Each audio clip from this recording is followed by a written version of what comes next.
Menaxhimi i mbetjeve urbane në Levan të Bashkisë Fier është i dështuar. Tymi i shkaktuar nga djegja e mbetjeve dhe era e rënd rrezikon çdo ditë jetën e banorëve.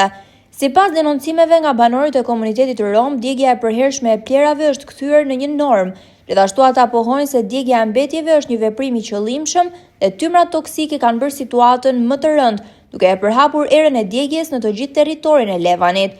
Qytetarët thonë se ndjen të braktisur nga institucionet dhe se askush nuk mban përgjegjësi për këtë ndotje të qëllimshme të ajrit që thithin çdo ditë. Menaxhimi i mbetjeve urbane nga pushteti lokal ndodhet përballë një zgjidhjeje primitive dhe të rrezikshme, ndërsa kryetari i komunitetit rom në Levan, Azbi Çela, i cili sipas disa banorëve që nuk prononcohen për flasin jashtë kamerës, është vetë punonjës i ndërmarrjes së pastrimit në Bashkinë Fier dhe nuk guxon të denoncojë me forcë faktin, por vetëm sa dërgon si informacion pranë Bashkisë Fier. Po ta heqin plerët, se digjen në shtëpit në neve, timi, ata na vinë në shtëpi. Po ja për këtë, se sërim do të na vi timi, na vi ata. Ta saktojnë me një vend, i qojnë. I keni kërkuar ju për të pastruar? Po, e kemi bërë, erdhen këto ata, i kemi thënë për ata. I kemi thënë. Po kryetari i fshatit?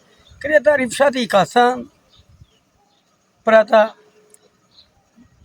Ata thënë do heqin, do i saktojnë, po digjen në shkreti.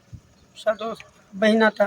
Jemi të rrezikuar, e? Po, fshat. Kryetari i fshatit asbiu duhet të marri mata të heqi këta prerat, mos i djegin atë të vetë kryetari të ankojt të heqi prerat mos i qerbezohen.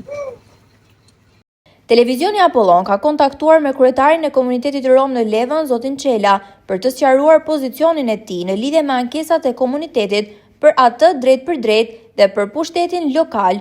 Nuk ka pranuar të intervistohet, por ka thënë se e ka ngritur disa herë shqetësimin e banorëve rom për djegjen e mbetjeve urbane pranë njësisë administrative Levan si pjesë e Bashkisë Fier, por ajo nuk ka reaguar për zgjidhjen e problemit, edhe pse e njeh mirë atë nga ankesat e vazhdueshme të banorëve dhe vetë atij. Qytetarët e Levanit kërkojnë që autoritetet lokale dhe qendrore të ndërhyjnë menjëherë për të ndaluar këtë krim mjedisor, i cili mund të ketë pasoja afatgjata për shëndetin dhe për mjedisin.